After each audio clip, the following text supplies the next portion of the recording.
Inhlangano engenzi inzuzo iMesh Women Initiative ibambe umhlangano wokuthuthukisa abantu besifazane eDeepkloof Welfare Centre ngomgqibelo lapho ke iveze khona inkundla yokuthi abesibhuda bezwakalise isipiliyoni sabo sempilo bekhuthazane bephinde ke bakhe indlela zokuxhumana abazokwesekana ngazo.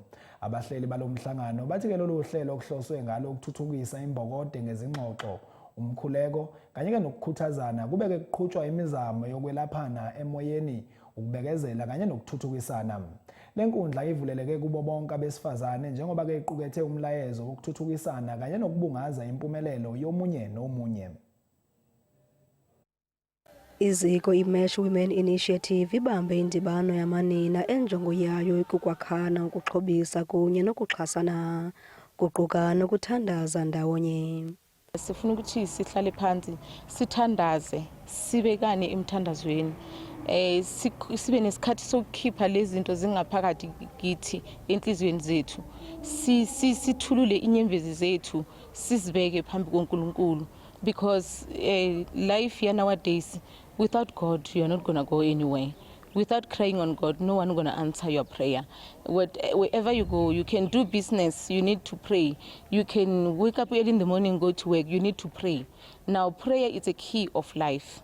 Le yintshukumo egxile kumanyaneni amanina apho abelana khona ngamathuba ze akhe nobuhlobo obuliqilima. It's very exciting. It's a good movement. Thinking that now the ladies will fix each other's crown.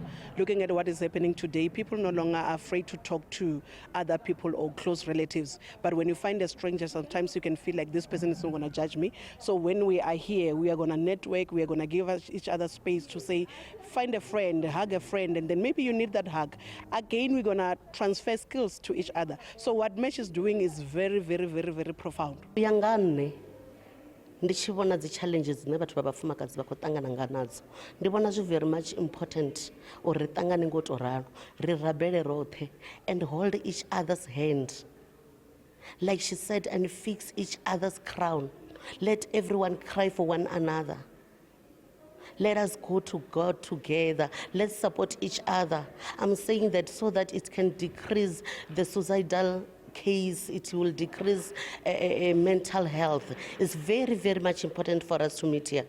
Umyalezo ohambe phambili kule ndibano kukubaluleka kokubumbana kwabasetyhini namandla abanawo xa bebambene bethetha ngazunye bekwanqiyame ngomthandazo.